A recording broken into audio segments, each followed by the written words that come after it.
estado con nosotros hasta ahora Miguel García, presidente de la Nacional de los Servidores Públicos, y saludamos también en los estudios de Quito a la asambleísta Yoconda Saltos, asambleísta de Sociedad Patriótica, miembro de la Comisión de Educación, para conocer cuál es la lectura que usted tiene frente a este veto a la Ley de Educación Superior. Buenos días, asambleísta.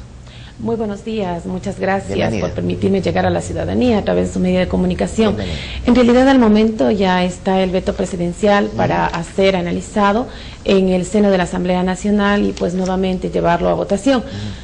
Hay que considerar ciertas situaciones que se han presentado en relación a este veto presidencial. ¿Cuáles son? En primer lugar, es un veto que prácticamente permite, en este caso, que la Universidad Ecuatoriana pierda esa autonomía que hasta el momento venía regentando. O sea, ¿se pierde eso?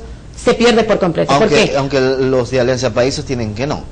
Bueno, hay que tener bien claro el hecho de que nuevamente volvimos al documento de las SEMPLADES, que es la Secretaría Nacional de Educación Superior, Ciencia y Tecnología, la que absorbe al Consejo de Educación Superior, que es el organismo público a través del cual se regenta las políticas públicas, tanto de educación como de investigación, y que el Consejo Nacional de Evaluación y Acreditación de la Calidad de la Educación es un ente prácticamente adscrito al Ejecutivo, elegido por el Ejecutivo, y que la presidencia lo dirige el mismo eje rector, que en este caso sería el Ejecutivo. Es decir, que el Ejecutivo va a tener el control de todo, asambleísta. Tiene el control absoluto de políticas públicas, tanto en educación como de investigación. Y hay muchas regulaciones que de alguna u otra forma dentro de la Ley de Educación Superior van en contra del sistema. Bueno, hay que tener claro de que nosotros, los asambleístas al interior de la Asamblea Nacional, quienes nos abstuvimos, luchamos precisamente por lo que el país quiere, un cambio de la educación, una vinculación de la educación con el desarrollo científico y productivo, que es el espíritu en sí que tenía la ley, el hecho de que la Universidad Ecuatoriana prácticamente coja un nuevo rumbo, que cambie la realidad de esa educación en nuestro país, pero sin embargo no implica el hecho de que a la posteridad cada uno de los gobiernos de turno hagan de la educación ecuatoriana lo que consideren pertinente. Si nosotros queremos un cambio en la educación, lo primordial era precisamente afianzar en este documento un incremento de los ingresos de la Universidad Ecuatoriana, incremento que no se ve evidenciado, puesto que prácticamente el FOPEDEUPO se mantiene bajo el mismo porcentaje. Los incrementos que se hablan del 5% van a ser determinados por cada uno de los gobiernos de turno.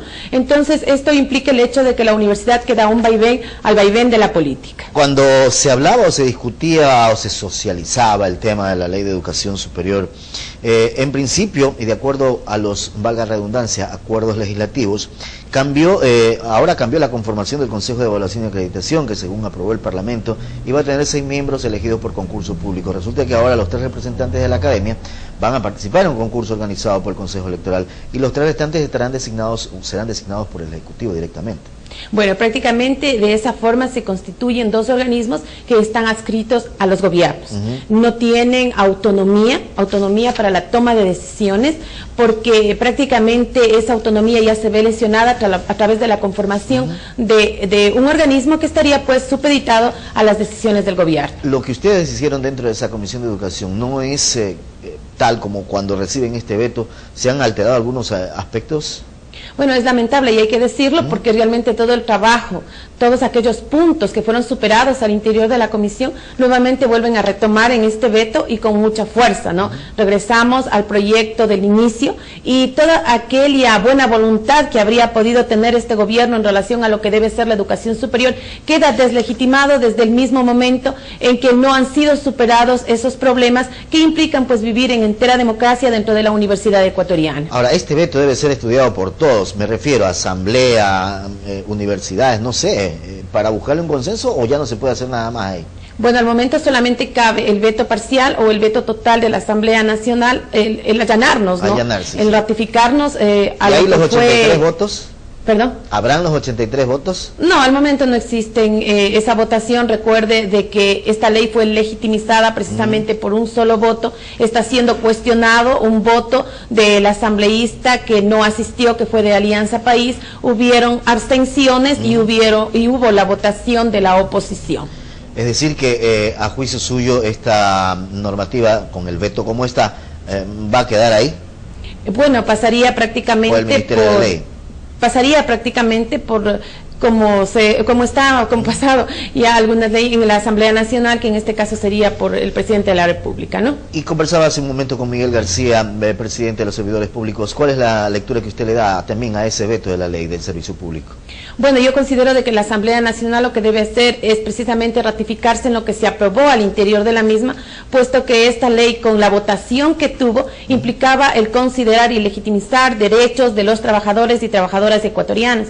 Al momento, el veto del presidente de la República, como bien lo había indicado quien me antecedió en la palabra, realmente se hablan de ciertas lesiones a derechos. Nosotros no podemos permitir que se nos evalúe y que esas evaluaciones estén sujetas a situaciones de carácter político o a criterios políticos, ni tampoco que aquellas personas que se van a jubilar pues se jubilen solamente con bonos del Estado, como decía, prácticamente se llevarían papeles luego de haber dado tantos años de trabajo precisamente al Estado ecuatoriano. ¿Qué le refleja a usted dentro de la Asamblea Nacional cuando se discute, se elaboran leyes y cuando va al Ejecutivo vienen de otra manera? Que se desconoce realmente la potestad que tiene la Asamblea Nacional, es el primer poder del Estado. Nosotros tenemos la capacidad de legislar y somos precisamente quienes debemos garantizar los derechos de los y las ecuatorianas, pero sin embargo, al llegar a la presidencia de la República, se deslegitima todo ese trabajo. El veto del presidente de la República debe más bien enriquecer todo aquello que se ha logrado llegar en un consenso, porque en la Asamblea Nacional se presentan derechos.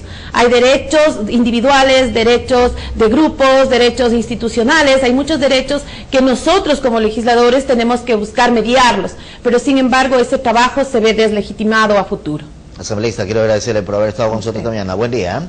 Gracias a Yoconda Saltos, asambleísta de Sociedad Patriótica, por este tema de los vetos. Hacemos la pausa, 7 de la mañana con 31 minutos. Ya volvemos.